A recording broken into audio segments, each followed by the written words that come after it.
పరిశుద్ధాత్మ ఇచ్చు వరములు గుణములు. ఈ ప్రశ్నకు సమాధానం చెప్పిన వారు ముంగమూరి దేవదాసు అయ్యగారు. పరిశుద్ధాత్మ ఇచ్చు వరములేవి? ప్రవచన వరము, స్వప్న వరము, దర్శన వరము. యోవేలు గ్రంథము 3వ అధ్యాయము 28వ వచనము. పరిచర్య వరము, బోధించు వరము, హెచ్చరించు వరము, పంచిపెట్టు వరము, పై విచారణ చేయు వరము, కరుణించు వరము. రోమపత్రిక 12వ అధ్యాయం 8వ వచనము.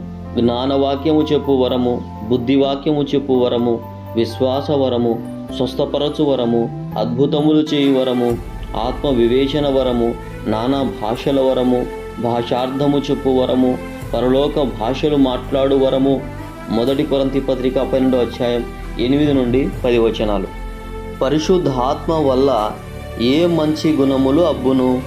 ప్రేమ, సంతోషము, సమాధానము, దీర్ఘశాంతము, దయాలత్వము, మంచితనము, విశ్వాసము, సాత్వికము, ఆశా నిగ్రహము. గలతీ పత్రిక 5వ అధ్యాయము 22వ వచనము. ఆత్మస్థానము పొందినాము అని చెప్పుకుని వారిలో ఈ గుణములు ఉండవలెను.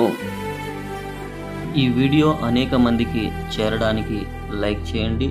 మరి ఎన్నో ఇలాంటి ప్రశ్నలకు సమాధానం తెలుసుకోవడానికి ఛానల్ని సబ్స్క్రైబ్ చేసుకోండి. అందరికీ ప్రైజ్ ది లార్డ్. మరణాత.